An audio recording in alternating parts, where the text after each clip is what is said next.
ॐ स्थापकाय च धर्मस्य सर्वधर्मस्वरूपिणे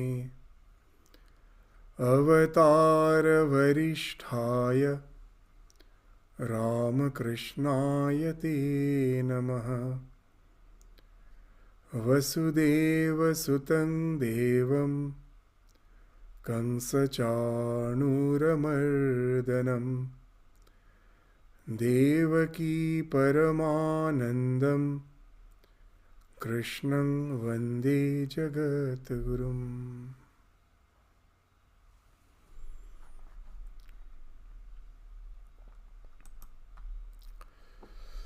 So in the last class, we were studying till the 24th verse of the 9th chapter of Shrimad Bhagavad Gita.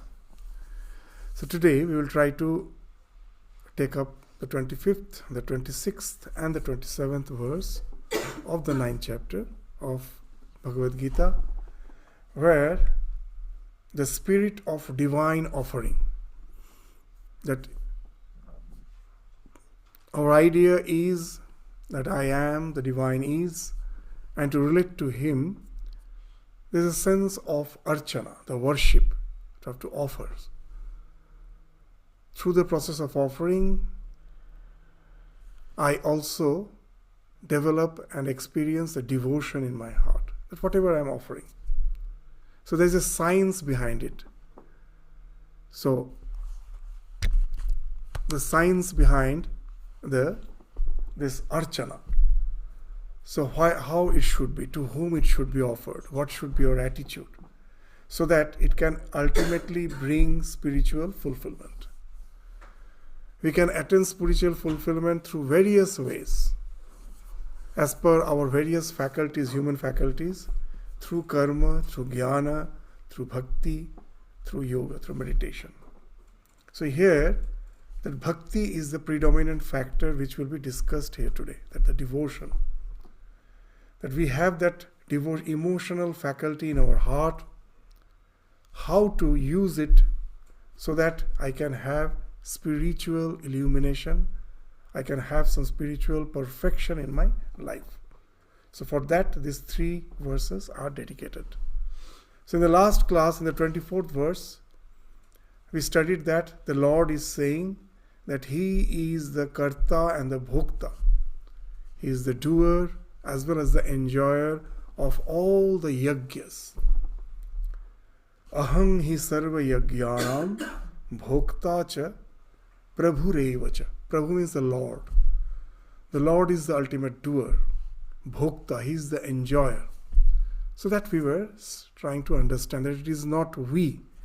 It is He who is working through us, through the entire creation, as the Antaryami, as the core of our being. He is sitting in our heart, and this Jantrani, there's just like an instrument that with the Maya, He is moving us.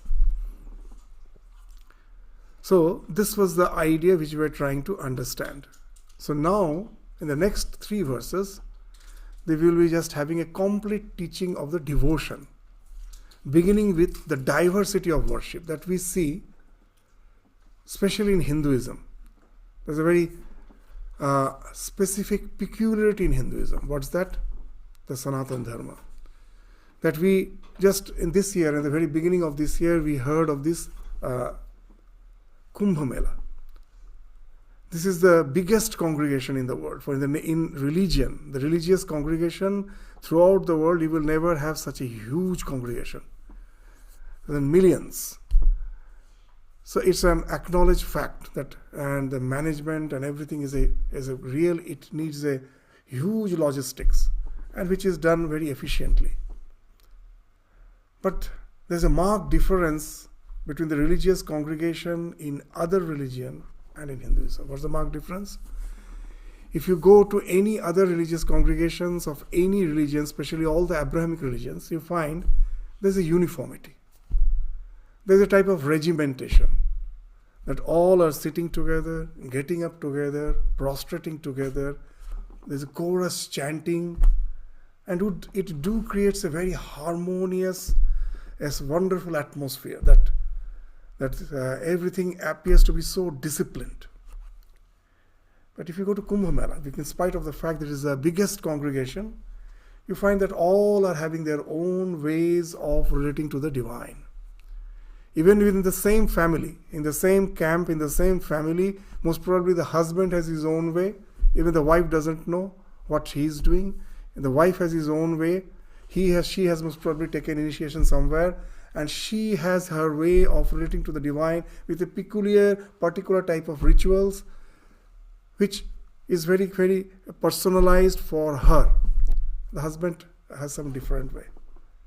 And that makes us gives us a feeling everywhere we hear that these Hindus are extremely disorganized. That we can never have the same type of practices, same type of chanting. It do create a wonderful effect when we see that the other religions doing that prayers together. Can we never have that type of thing? Why this so much varied thing? So this is the idea of ahangraha upasana. Very interesting. Ahangraha. These two words, vigraha, ahangraha. Vigraha means the deity which is apart from me, sitting in the altar. And what's the idea? That the vigraha is a representation of all the perfections. That what's the idea of divinity? What's the idea of divinity? We will find as a human being, we find that we have a lot of limitations. We have a lot of imperfections. And now I project all this, the things which I think is limit, all those things which is beyond the limit, beyond all the imperfections, all the qualities. I have an idea that what perfection means. I have an idea. Maybe I am not up to it. There's all these ideas of these perfections, limitlessness, all sorts of fulfillment. I project it to the deity. This is the one which represents that all the perfections, and that makes him the Lord. And I am, with all these limitations, an insignificant being. So if I hear it, what happens? That when I go and I pray to the Lord, I just think that all the imperfections are all perfect for me. I am that. So I go and I ask for forgiveness. I just go and always go ask for forgiveness. And there I sometimes find my religion ends. That he is the one who is the embodiment of all the perfections. I am there to transgress as a limited being. I do a lot of sins. I go and ask for pardon. So here the idea of internalizing of all the spiritual values sometimes we find becomes secondary. The primary thing is that I know that I am that's why Sri Ramakrishna in the Gospel you will find again and again saying that he doesn't like the idea of sin. Je nijeke papi bole, she papi hoye jaye. That's why you are always saying that you are sin. So in Vedanta the idea is you are perfect. Somehow the covering of ignorance has somehow embellished you. It's not that you are imperfect. In the core you are perfect. Somehow to get rid of all those ignorances, and then your real spiritual nature shines forth. And to give importance to that, instead of vigraha, the idea is ahangraha. That we have a deity outside. But very interesting, those who do puja, they know a very interesting thing. What we do, when we are doing puja, first what we do, we first meditate the deity within.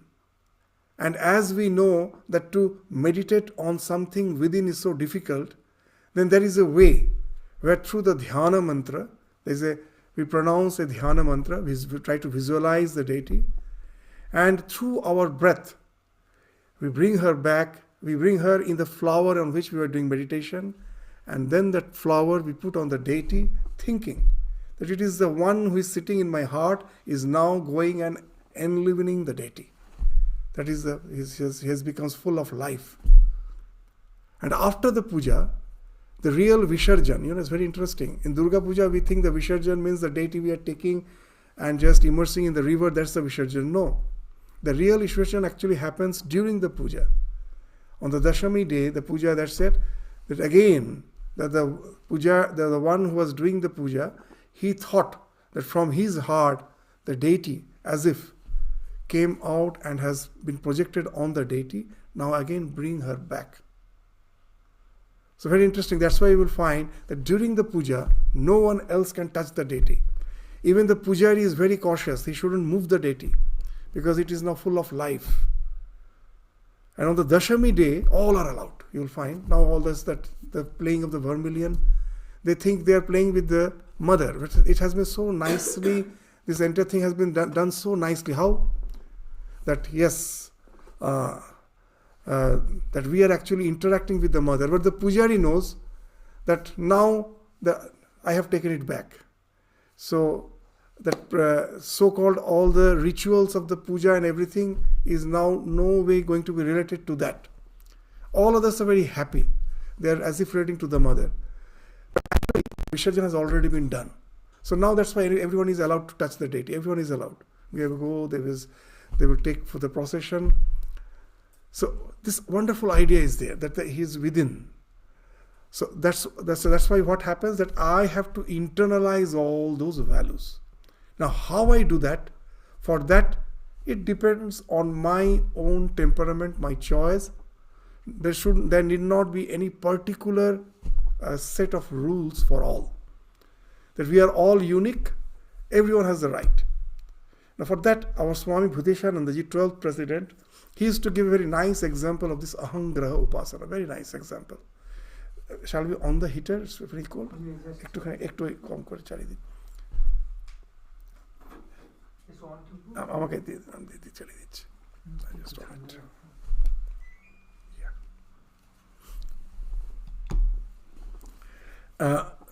So he used to relate a very nice incident, that suppose there is a surgeon, a doctor.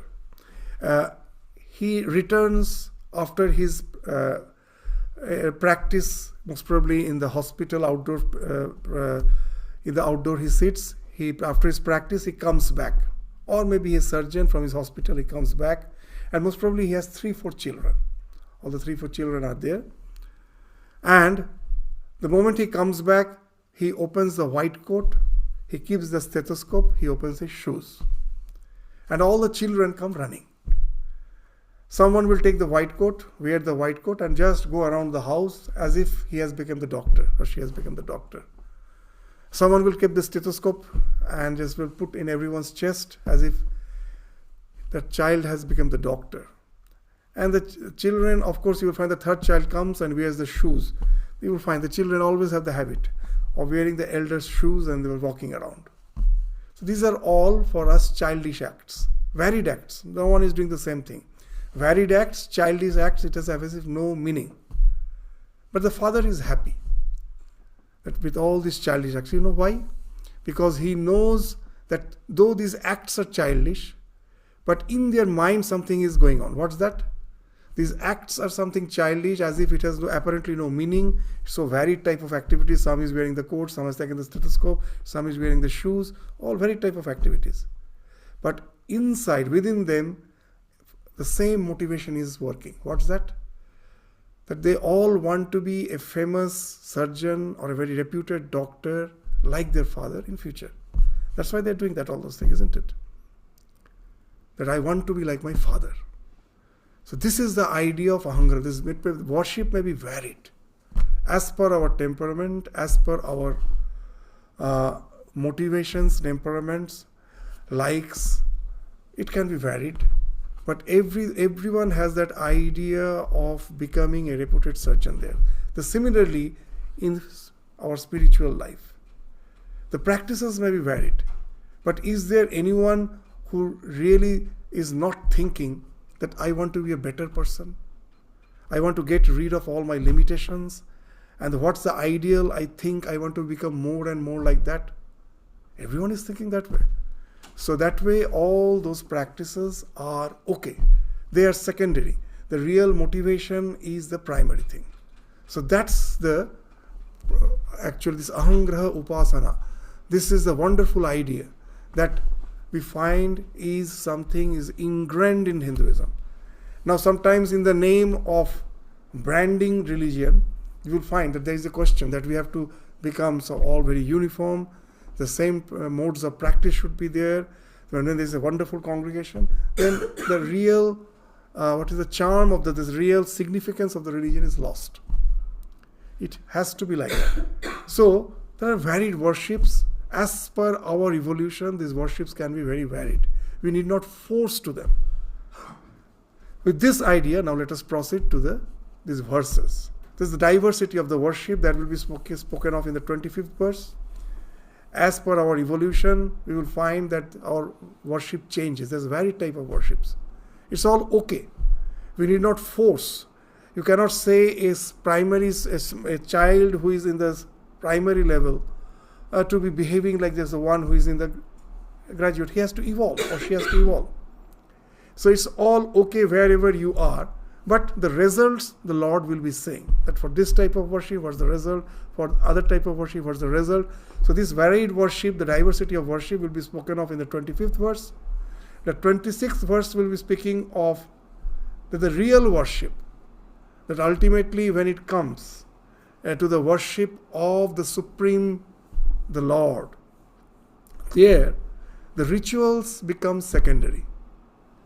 The primary thing is the bhakti, the devotion in your heart with which you are trying to relate. That's important. What you are giving is not important. So the simplicity of pure devotion will be spoken of in the 26th verse. And the 27th verse will go to a still higher level. That's, yes, in our spiritual life, a stage comes where I need some accessories. Though the devotion is the important factor, but to relate to the divine just with devotion, sitting and meditating, is difficult. Even someone says just pour water in the, the image of Shiva, on the Shiva Linga. Just you are pouring water, nothing else. But is that important? No. When you are pouring water, somehow you find it helps you to develop the devotion. You find that devotion is welling up just by that simple act of pouring water, as if you are serving the Lord. Just by pouring water, nothing else. Anyone can do that. A rich, a poor, a literate, an illiterate. But I still need that. But when I evolve still more, then what happens? Then the consecration of all actions. When the devotion has developed, now spirituality need not be a part-time affair. That okay, when I am in the shrine, I am in the presence of the deity in the altar, I do a particular set of rituals, and that helps me to fill that devotion in my heart, to culture that devotion in my heart. I have grown. I find that somehow the devotion in my heart I am always filling. It is there. Now your spirituality need not be confined to the shrine, to the deity in the altar. In all your acts, in all your deeds, in all your thoughts, you can relate to the divine by consecrating all your acts, thoughts and feelings, and that's what is the culmination of your bhakti. So that will be spoken of in the 27th verse. So now these 3 verses, let us try to just proceed one by one. So this 25th verse, what it states? That the object of worship determines our spiritual destination. That the same effort, that so many worships, even here we will find, if you go to the Shiva Vishnu temple, someone is going and saying, okay, today I have to do this type of, I want to do this set of rituals. And you know that we are doing with some motivation in our mind. That most probably I previously came and just took some vow that if I get a job, I will come and do such and such worship. So you go and do that worship. Someone is most probably having some marriage ceremony, this wedding ceremony. Someone is having some other ceremony. So many ceremonies are going on, all varied. So these varied worships have varied results. But there is one particular type of worship which actually speaks of your own spiritual evolution, and nothing as such it has to do with the worldly gains. So that's what the Lord will be now indicating. So let's now, with this introduction, enter into the verse, the 25th verse of the 9th chapter of Bhagavad Gita. Yanti devavrata devan pitrin yanti Pitrivrata Bhutan Yanti Bhutejya Yanti Mad Yajinopi Mam. So what it means, those who are the worshipper of gods, Deva Vrata, means who is the worshipper of the gods. So what they attain? They attain the gods. There's all those devas who are worshipping. Yes, they will go to that, the heavenly abode. There is Deva Vrata Yanti Devan. Pitrin Yanti Pitrivrata. Those who are worshipping the forefathers. That we will find that it is one of the major portion of our so-called worship. That after our own family members departs, we do that Shraddha ceremony. And then every year there is some Vatsarik ceremonies. So we are worshipping our forefathers. What's the idea? That we never like to be departed from our kith and kin. Especially nowadays it has become a bit difficult to understand. Especially you find your younger generation, they find what all this worship means. Actually, we have got totally separated from, not separated. The total culture has changed. The tradition. Previously, it was all very family oriented. Then even 40, 50 years back, the father has a farmland or a business, and all the children, they are also contributing to that business, and that kept them all together. It was that way, a family, that's a joint family. It was very obvious when you are having a common business or your farming land where all are is contributing for your sustenance, and they all have to stay together. And now that you know that the total social structure has changed. That as per our education, we are getting a job. Someone is in overseas, someone even in India and in various different states. So the question of staying together is not there. So when we do all those rituals where we are calling all our forefathers, naturally the younger generations, they have never seen them, they can never relate to that. But previously, really they were all emotionally very much attached. Their father, their forefather, because that's what they were all together, keeping integrated. So you will find this Pitri worship was something natural, that when you lose your family, your attachment with the family is so strong that we all feel that not even if it's not possible to be united with them in this life, but again after this life, again we will live forever happily with them. So that's the idea of this Pitriyanti, all these. And you do really go to this Pitri Loka. Now many says that after death, we go to the Pitri Loka. Now there is a question. Then I have to assume that he has not taken rebirth. That we all are staying together. But a very interesting thing. Even if you are taking rebirth, still someone after departing can relate to you in the world of spirit. What happens, it's actually, we think this body is our identity. No.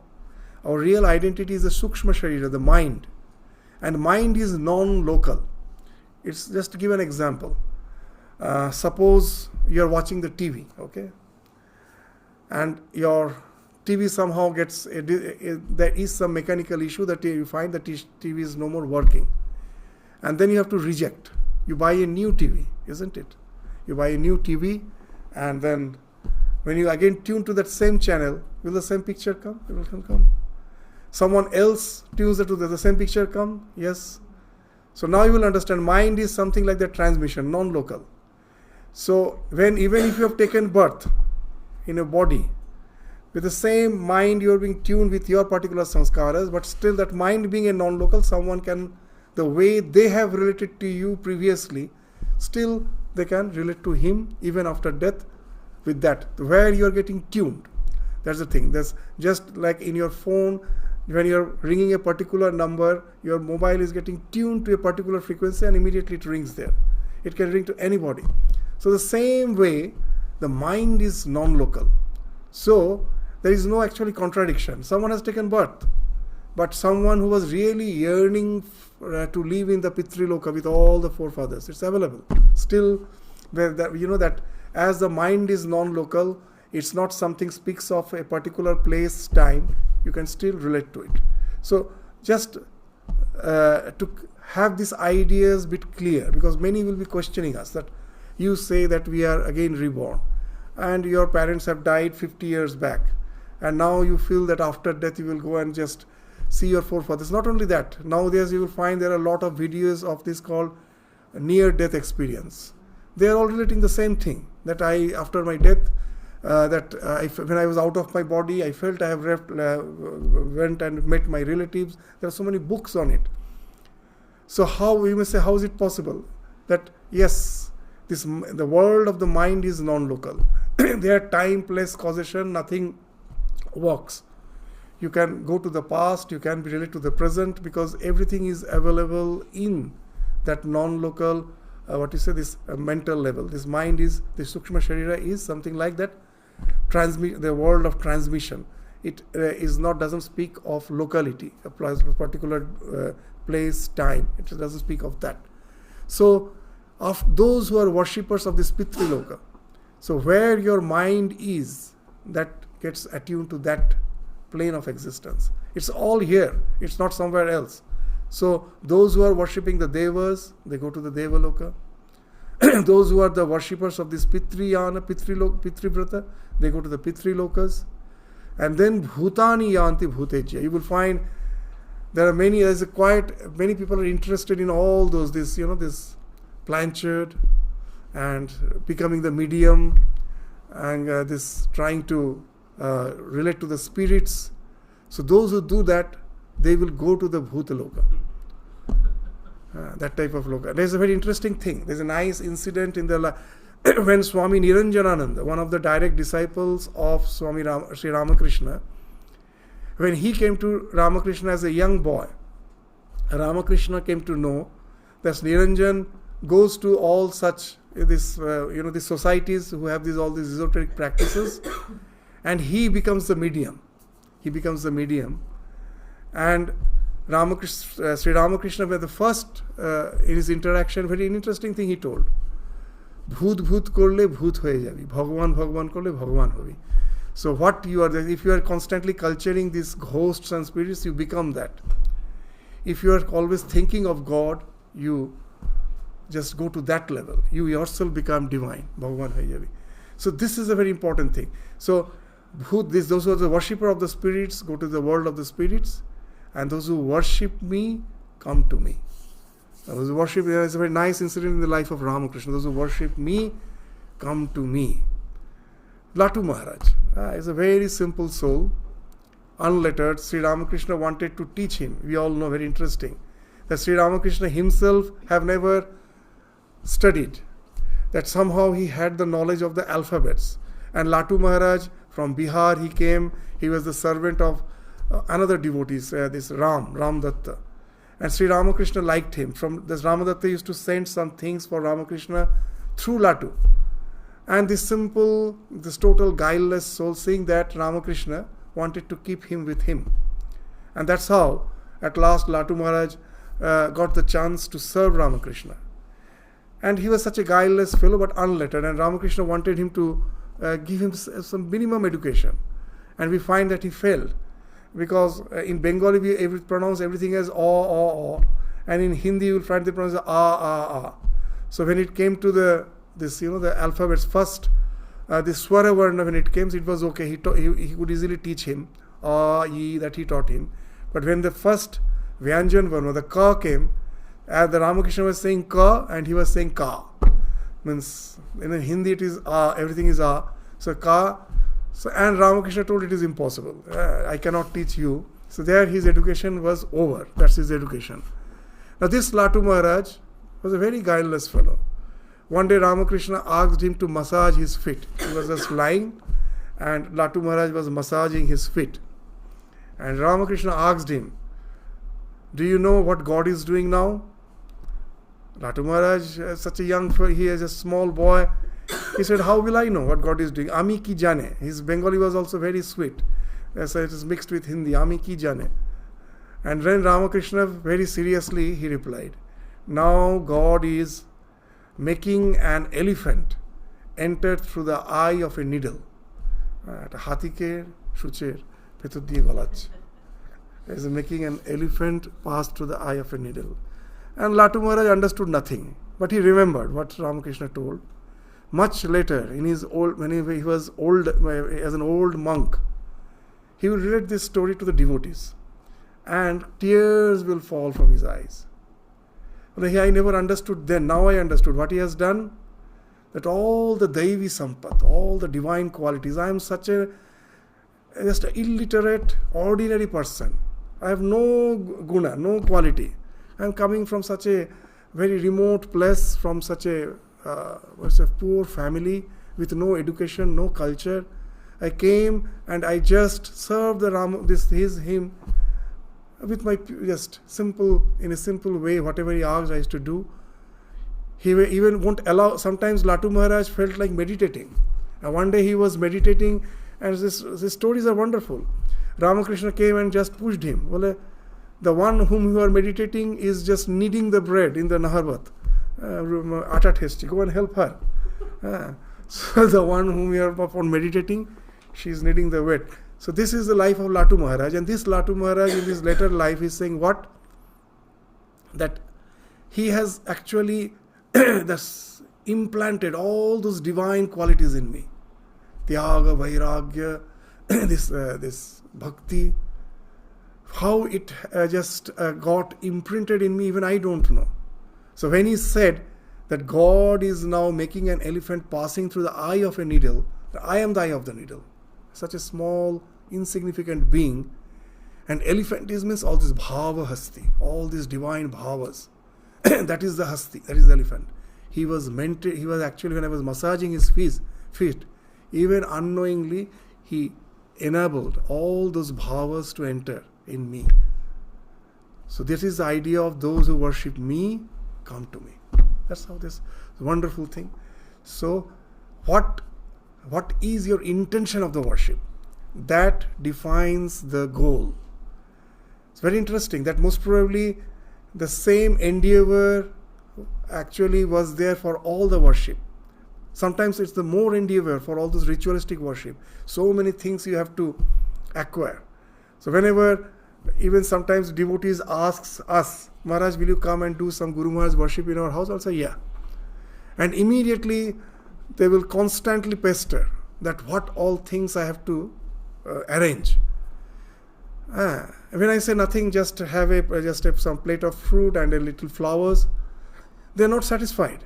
They're not satisfied because whenever they go for puja, the pujari will give a long list.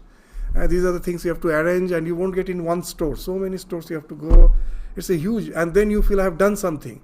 And now you say you have to do nothing, just arrange. So they're not satisfied. And then they will say, Maharaj, will you do homa? No, only puja. They're not satisfied at all. Because for them the idea is puja means lot of endeavor. So with all those endeavor, God is saying something interesting. After all, you get all these lesser result. But those who worship me, they come to me. Now what worshipping him means? So you get just worshipping me, you attain me. What it means? Other worship that the last class also we were indicating. That they are lesser goals. Reaching the Lord is a higher goal. Why? Let us forget about worship, even in our day-to-day life. That from our childhood, our parents, everyone was constantly trying to make us believe that with all your education, you get a good job and then you live happily. There won't be any problem in your life. As a child, that's what we believed. That yes, that once I grow up, I have a good job, I have a lot of money in the bank, with that I can do anything, I will be happy. And then what I find? That when I have attained with education, I got a good job. I've attained all the things which I thought if I attain, I am going to get happiness. Now the question is, are you really happy? So here we will find that then when they are saying that by worshipping other things, you attain them. You don't attain me. What it means? That attaining the Lord means to get that happiness and fulfillment which I was thinking I will get through the other things, I never get. You'll find that they are just like this alaya. That we say that, That's the will of the wisp. It's something eludes us. At last we find that we have never got that happiness. It has deluded us. In this world, as in the last class we were saying, that all the happiness is something like riding in this treadmill. When you are walking on the treadmill, what you are doing, you are walking, but you are walking in the same place. You are running in the same place. You are going nowhere. So that's why in the modern psychology they call it as a hedonistic treadmill. Hellish. It doesn't take you to any goal. It never gives you ultimate satisfaction. All the worldly happiness, that's why has been termed in our scripture as like fire, anala. That fire is never satisfied. When you are pouring something in the fire, it just flares up. You pour, it never gets satiated.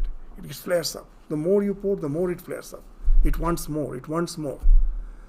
So, this with all our desires, we can never fulfill the desires. That's why this fire is called anala. It's very interesting. What anala means, the Sanskrit words, if you go to the etymological meaning, you find the philosophy behind. In Sanskrit, alam means satisfied. Means when you are taking food, after the first serve, someone gives you the second serve, you say alam, means enough. Now I am satiated. So alam means satisfaction. An pratyaya has been used before alam. An used in the sense of negation. That which is never satisfied. The fire is never satisfied. Anala, that which is alam, this is never satisfied. So our desires are like that fire. Na jatu kama kamanam upabhoge na shamyate havisha krishna vartmeva bhuya eva avivardate. Krishna vartma is a fire. This na jatu kama, there's the king Yayati in Bhagavatam it is mentioned that when he became old, he wanted to be young. That I don't want to become old, I don't want jara, I don't want vyadhi. And then it was said, some sages said that if among your sons, some of your son offers his life to you, his youth to you, you again can become young. So one of his son gives his. Others no one was willing. One of the son, the youngest son was willing. He gave his this life, his youthfulness to his father. So he lived the second life. So like that, he lived twice. But at the end of the second life, this is the realization that he comes to. Najatu kama kamanam upabhogena shamyate. By fulfilling your desires, the desires are never satiated. And the second line, havisha. Havisha means the offering. Havana. When you're doing havana, the thing, there's a ghee which you are pouring. That is the havisha. That's the ghee. Havisha Krishna vartmeva. Krishna Vartmeva is the fire. Havisha Krishna Vartmeva bhuya eva avivardate. Avivardhan means goes on increasing. It goes on flaring up. So now you'll understand that why it has been called this hellish treadmill. It never gives us satisfaction. With all our desires, I thought you'll find that yes, somehow with a job, I get a house, a small house. With that I will be satisfied. And then again you will find no. I want a bigger. I want a new brand car. So you will find there is no end. It goes on. We get obsessed by it. So never get happiness from that. So that's why they are all called alpam. Anything which, all the desires which are the product of the ego are all alpa, swalpa. When this attaining the Lord means you are getting established in that idea. Actually I am the infinite being. Somehow because I got associated with the body-mind complex, and I have identified with the body-mind complex, and then all the desire arose. The moment I think I am the body, then what happens? To nurture this body, whatever nurtures this body, I get attached to that. Whatever is detrimental for my existence, I get develop detachment from that. I hate that. So that's how raga, dvesha, everything develops. The moment that asmita, the ego, the conscious self which was beyond all wants got associated with the body-mind complex, then all these desires, likes, dislikes came. But in real nature, I am always fulfilled. That's nothing can annihilate me, nothing can affect me, that the real me is unaffected. So when I get established in that, idea of that self, which is the soul of my soul, the Paramatma, There is no question of being ever unfulfilled, because I am established in myself. Even something happens to my body, it doesn't affect the real me. All the suffering doesn't affect the real me. That's why in the life of Swami Turiyananda we find he developed a lot of some carbuncles on his back, and it had to be operated. But he disliked the idea of getting be under anesthesia. Because always he used to meditate with that awareness that I am the Atman, I am the Brahman. And someone gives him anesthetics and he goes in a state of unconsciousness. He's in swoon. He doesn't like that idea. He said, no, I need not be sedated. I want to be operated fully awake. Well, how is it possible? You have to give me some time. He will sit and for some time, and then he will say, now operate on me. And that way, there's quite a number of times the operation was done, and he was sitting quietly. What's that? He will have he had that tremendous, has developed that detachment, that I am the self. Sometimes we have the idea that spirituality means something going to a state of coma, like a vegetative state. When you put a knife on the cabbage doesn't react. Does spirituality means like that? That I will go to a state where nothing, I am not aware of anything, then I have become something inert. It's not like that. The state, the spiritual illumination is, I am always aware, I am the self. Even when there is a pain in the body, I know it's the pain of the body, it's not my pain. I am experiencing that, I am witnessing it. But after all, it is not me. Even this idea we find even other religions also. There was a famous Greek philosopher, his name was Diogenes. He always used to say that the world is a dream. Everything is a dream. The self is dreaming this wonderful dream. It's almost like Vedanta's idea. And then these ruffians, the young ones, they thought we will have to teach him a lesson. So what they did one day, they tied his feet behind a chariot, and they dragged the chariot on a rough road. After just going quite a long distance, they stopped, and he was bleeding. He was really highly injured. Lot of bleeding was going on, full of bruises. And then these young ones asked, do you feel the world is a dream? Well, yeah, it's a very bad dream, but still it's a dream. It's a very bad dream, but still it's a dream. So that's the wonderful realization. When you are established in the self, apparently it may appear the world is affecting you. You may think, but the subjective feeling is, I am beyond all that. So now you will understand when he's saying that the one who worships me comes to me. What's the idea? The Lord is eternal. He was, He is, He will be. In essence, I am also eternal. I am, I was, I will be. This life is a passing phase with all its ups and downs. After all, it's a passing phase. It's just a journey. But the real me is not affected. It is always in eternal communion with the divine. That's the one who is meditating upon. That's the idea on which he is meditating upon. And that's what he reaches there. Where he goes beyond all sorts of so-called these wants and needs and sufferings, the dualities of life has fallen off from him. So this is the goal you attain. So all these things need endeavor. But as we told, the endeavor is not important. Your motivation is important. With the same effort, your orientation can give you a total different result. That how much effort I am giving is not important. What is the orientation behind that effort? That is important. As we gave that example even in the last class. Suppose there are two walls and there is a mango tree nearby, and you see that ripe mangoes are there on the tree.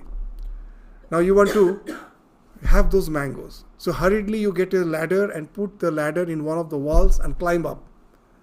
And then you realize actually the other wall, on the other side of the road, the other wall, that is nearer to the mango tree. So you don't reach out. You find it's a bit far-fetched. Your hand doesn't reach. So you have to get down and again recline the ladder on the other wall. So the effort is not important. In which wall you have reclined the ladder, that's important. So what's your orientation? So here also the same thing, that effort actually, that's what the effort is considered. That effort is common for all of them. Actually it's more for all those worship, as we were saying, that huge list with all those worship. But when you are worshipping the Lord, then bhakti is important. All other things becomes accessory. They are not important. And it is something which anyone can afford. That will be spoken of in the next verse, the 26th verse. What it is saying? This Patrang pushpam phalang toyam. Patra pushpa. It's something in nature always. Patra, the leaves, flowers, pushpam, phalam, fruits, toyam, water.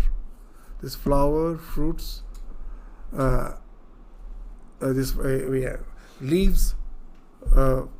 patram, pushpam, flowers, leaves, flowers, fruits, and water. These are the simple things. It's in nature, in abundance. So these are the things which are the ingredients for my worship. So how to worship me? It's very simple. It doesn't need all those paraphernalia. Patram, pushpam, phalang, toyam, yome. Then this word is important. What are you going to give me? This patra, pushpa, phala, toya is not yours. It's I, my creation. They are there in abundance in nature. You are just, it is in Bengali they say Ganga Jale, Ganga Puja. With the water of Ganges, you are worshipping the Ganges. It's like that. What are you giving me? This next word is important. Bhaktya. Patra, pushpa, phalang, toyam. That's not you giving to me. That is mine. They're all mine. It is my nature. I have created that. What you are giving is your bhakti. Bhaktya prayachati. Patrang pushpang phalang toyam yome bhaktya prayachati tadaham bhakti uparitam ashnami. I take that. Ashnami means to eat. I take that. I accept that offering. Prayata atmana. This I accept that offering made with that pure and devoted heart. Prayata atmana. With your pure devotion you are offering, I take that. The things are secondary. So it's very simple. That these things, most probably at the beginning, I need something to offer. So I offer whatever is available in nature in abundance, the simple things. There is no need. Even in when Swami Vivekananda, we find that he never used to do this ritualistic worship. In our order, it is the other direct disciples, the Ramakrishnananda. All this ritualistic worship, we all are highly indebted to Ramakrishnananda. Even after the passing away of Ramakrishna, as if Ramakrishna is still alive, that way he used to do elaborate worship. He will follow the rules of the worship and just feed him and do all the services which he used to do when Ramakrishna was alive to him. Now it was quite elaborate. When Vivekananda came back from the West, one day he was requested to do the worship. So now in the plate, all the flowers were arranged, everything. In the worship, all the flowers are not to be offered together. That you have to offer one by one to so many deities, at last to offer it to your own Ishta Devata. So there is a procedure. Swami Vivekananda sat, took all the flowers together, offered it to Sri Ramakrishna. And worship was over. And then he went into deep meditation. So what's the idea? That my worship is very simple. What you are going to give is not all those paraphernalia of this worship. Is your bhakti, the devotion. So this act of giving is just helps you. Just the way on the day of any national independence, you hoist the flag. That flag just helps you to invoke that patriotism in you, isn't it? It has nothing to do with actually the love for the nation. It just invokes that sense of patriotism, the anthem. It invokes. They are secondary. They're just a helping factor. So that's being said here. All these things. That's why what he's speaking of, something which is easily available.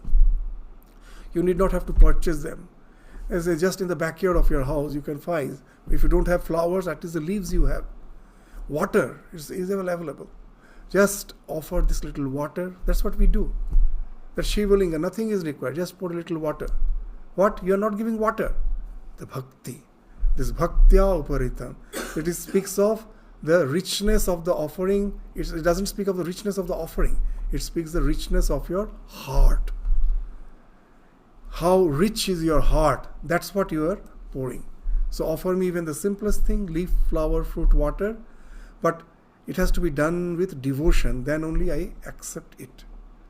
So here we find that religion has become profoundly inclusive and compassionate. It's for all. That Sri Ramakrishna is saying that ek upaye jati bhed chole jete pare. In one way only all the caste distinctions can fall off. What's that? Bhakti. He used to give a nice example. Bhakti is like a flood.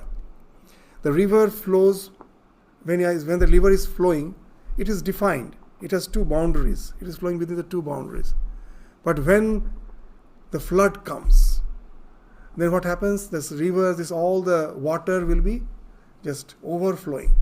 It crosses the boundary and it will flood the entire land. All the boundary vanishes. That's the example Sri Ramakrishna is giving. All distinctions fall off. There is no more boundary for the river. Everywhere the water is there. All the distinction has fallen off. So bhakti is the thing which speaks of this all-inclusiveness. Anyone. There doesn't speak of this a rich, a poor, anyone. That all this worship speaks of lot of paraphernalia. A poor person cannot do that. Then he is deprived? No. For my worship, no one is deprived. It is all inclusive. The rich, the poor, the learned, the unlearned, anyone with a simple act through bhakti, they can do that. So that's why Sri Ramakrishna used to say this bhavanugrahi. In these words are so important. Bhavanugrahi Janardana. In the gospel, this word he used. This Janardana is the Krishna, the Lord. He is bhava anugrahi. What he blesses whom? Who has that proper bhava. Bhava anugrahi Janardana. That he accepts the inner feeling, not what you are offering. So this is the important thing, this bhakti. So that's the feeling with which you are offering. What you are offering is not at all important. That's why we find these wonderful stories in these epics. In Ramayana, the story of the Shabari. She was waiting for ages for the Rama to come. And when at last he arrives, she has collected all the fruits. Now, which fruit to offer? She is not sure whether they are sweet. So she herself is first tasting them.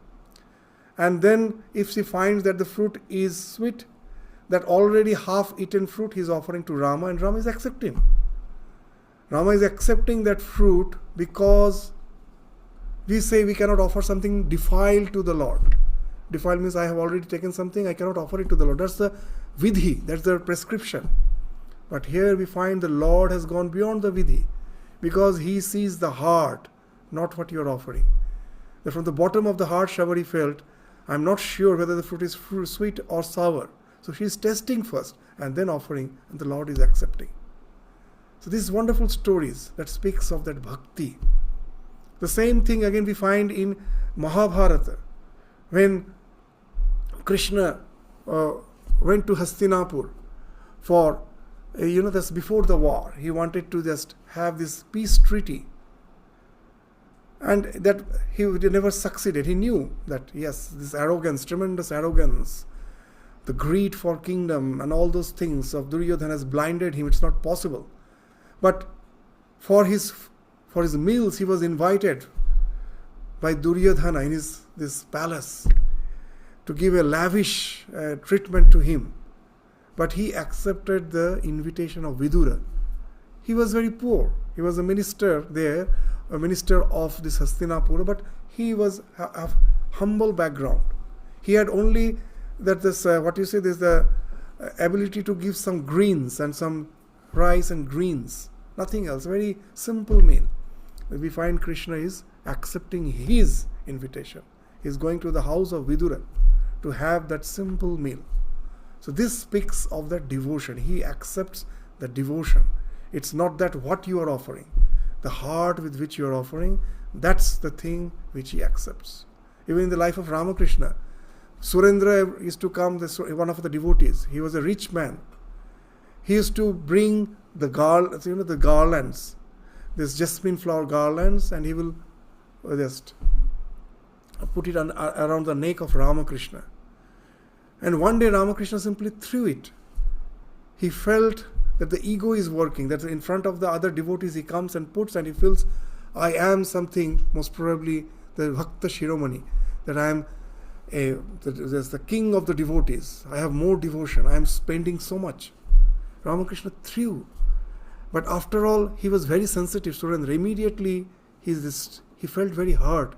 Tears started flowing down, and he himself said, after all, it is you accept the humble gift of the devotee. If there is a sense of ego, you will never accept it, you will reject. I understand that. And he was crying. And the garland which he threw, Ramakrishna threw, he himself again picked up and he himself put it around his neck. The moment he saw that humility in the devotee, that ego has been washed away by the tears, the same garland which he threw, he went and put it around his own neck. So this is the idea of this Bhava Grahi Janardana. These wonderful ideas we find in the scriptures, and we find them reflected in the lives of all these prophets, the saints, the divine incarnations. And with this, after that, the next verse goes to that here also the idea of limitation is there. That yes, with some simple offering, I am going to my altar and offering it to him. Then what about the rest of my day? As Sri Ramakrishna used to say, that our religion is still breakfast. That's very interesting. Amader dharma jalojog porjonto. Jalojog means breakfast. That why? That we will find in our household that practice is in the morning I wake up, after I wake up, I go have my morning ablutions, I have a shower, and then I have a special room. I go to the shrine room wearing a special set of cloth. It's meant only for doing that rituals, puja. I wear that, go to that room, offer incense, offer flowers, sit for meditation, sing few chants, and I think now I am in communion with the divine. I feel very uplifted. I come out of the room, change my dress. Now I wear my dress for my office, and before leaving, I sit for my breakfast. And now that my mind, again with all these worldly activities, I have to be engaged. So the spirituality is still breakfast. There's a watertight compartment between our spirituality and secular life. But then we find Swami Vivekananda in his lecture is saying nothing is secular, everything is spiritual.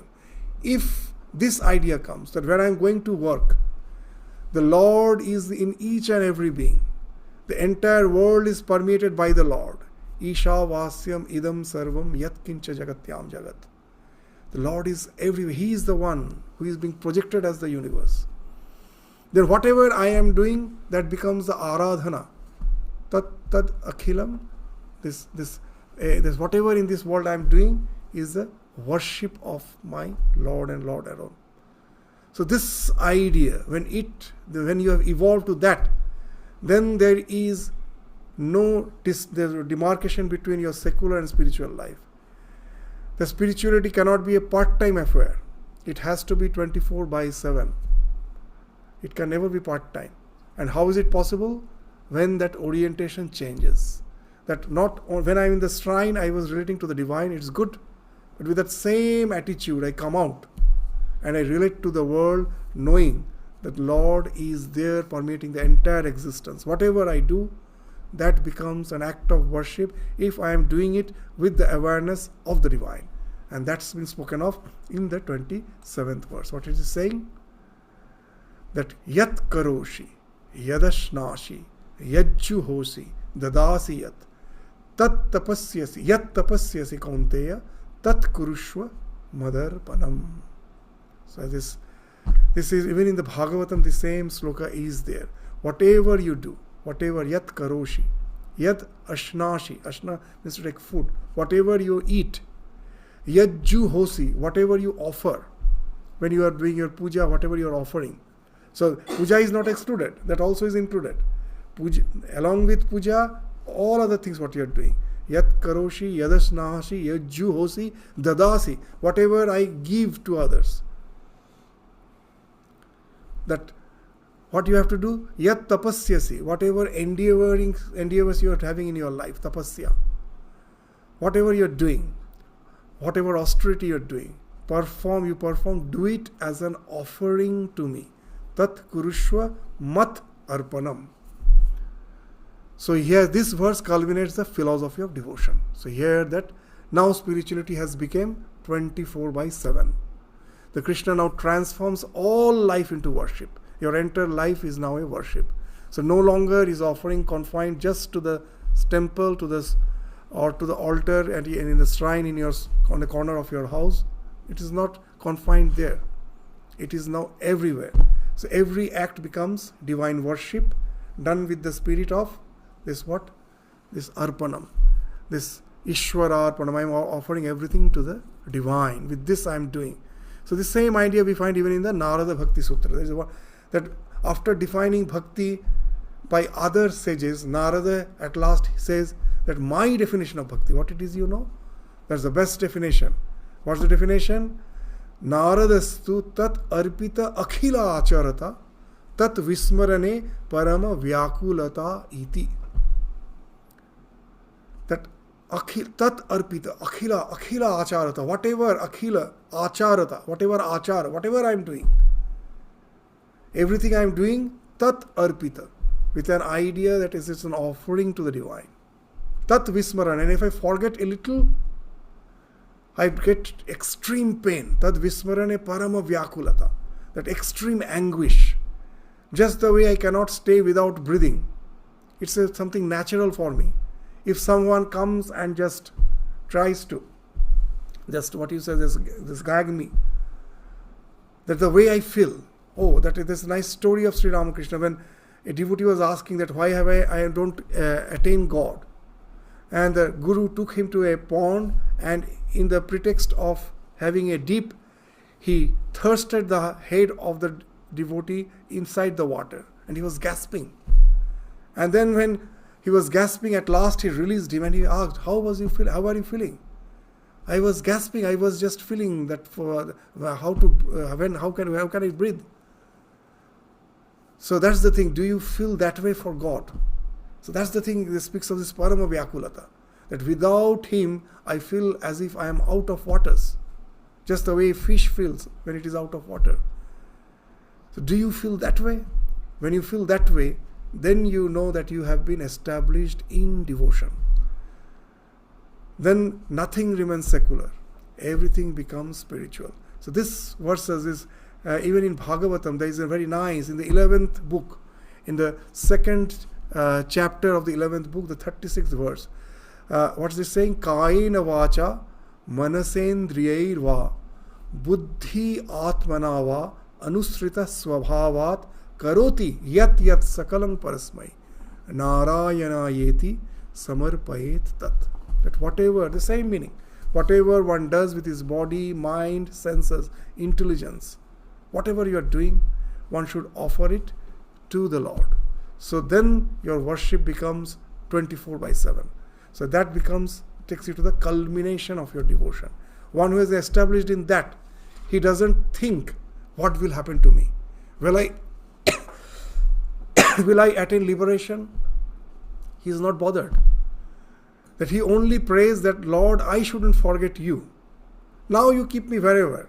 As Sri Ramakrishna gives an example, there are two types of devotees. One is Banorer Cha and another is Beraler Cha. Marjara Nyaya and Markata Nyaya. Markat means monkey. Marjara is the cat. Now, for a monkey, you will find the young one of the monkey will be holding to the mother. When the mother is jumping from one branch to the other, the small one holds to the mother. Now, if somehow it loses the hold accidentally, the child is bound to fall and it get injured. It may be fatal. But when this cat carries this kitten, the kitten just will be lying in one place and will calling on its mother. Sri Ramakrishna is saying it will be just calling mew mew. And the mother knows best. She comes, she picks her up, and wherever she feels, sometimes she will keep her on the bed, sometimes on the ash. Wherever she feels it's safe, it's best for her, she will place. So Ramakrishna is saying a real bhakta is not bothered. He is not clinging to the divine. It's the divine who is holding him, wherever you keep. Apparently it may be a very nice place, it may be a very a disturbed place, lot of this turmoils, tribulations is going on, he's not bothered. As long as I am not forgetful about you. That's what the devotee wants. And that's what is the culmination. That full samarpana has come. Full resignation, that just make it sure I don't forget you. As Mahapurush Maharaj, with this I will stop our discussion today. Our Swami Shivananda, the second president of the Ramakrishna order, he was very fond of some dog. He had his pet dog. It always used to lie just by the door. It will be lying quietly. It will be always there. And then once some devotee came, and the Shivananda pointed to this photo of Ramakrishna. It was in the wall. Do you see that photo? Yeah. What's that? Then he says, see that the dog is lying. It is my dog, and I am his dog. Just see, even if I kick this dog out, it won't go. It will come and again lie here. So, Guru ke dwar mein kutte ke mafik pare raho. So, I am also his dog. Whether he kicks me or whether he loves me, I am not bothered. I will be just lying there. Guru ke dwar mein kutte ke mafik pare raho. How nicely he will say that this is my dog and I am his dog. And Guru ke dwar mein kutte ke mafik pare raho. Just lie there with full resignation. And that's what the culmination of the devotion which has been spoken of. And you will find it speaks of tremendous resilience. That's why the spiritual resilience is the only resilience which can really make us this proof to all sorts of turmoils in life. It's very strong. That's why in modern psychology, they say that we are not bothered about whether God is or God not. God is not. We are not bothered about. But one thing that really amazes us, what we have found, that those who have faith, they cope up with the challenges of the life in a much, much better way than those who have no faith. And now even they are researching that what all those characteristics, orientation of the mind, because it's a psychology. A devotee, a man who has faith, he has. Let us forget about God. These orientations which he has, which makes him resilient. That's a big subject of study. It's such a big, huge study. So here we find the simple thing has been spoken of. Who is more resilient than that? He's not bothered. He's like that Marjara, like a kitten. He's not bothered where the mother is kept here. His only botheration is that I shouldn't forget about you.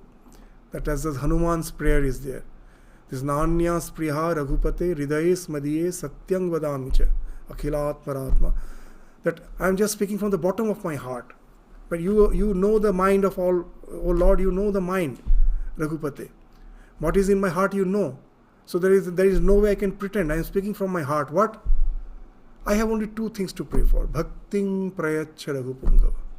Give me bhakti, nirbharang me. And what? Kamadi dosha rahitam kuru manasancha. That there should be detachment from the world, kamadi dosha rahita, and devotion in my heart for you. Nothing else. They say, you know Lord very well, you can read my mind. This is the two things I want. And if anyone can attain this, Ishware Anurag, Vishoy Birag, nothing else can give us more fulfillment. That's why Ramakrishna is again and again reminding us in the gospel, Jiboner Uddeshya Bhagavan love, nothing else. So once, and that's the thing we find today in this verse, and Bhagavan love means that you are never forgetful about him, whatever may be the situation in life. He is my all in all. He is the one who knows the best. Whatever situation has kept me, I am happy with that. Only thing, I shouldn't forget him. And that's the thing that is spoken of in the 27th verse. So we will again continue with the study again in the next class. So with this, we stop our discussion today. Thank you all. Namaskar. Thank you very much. Namaskar.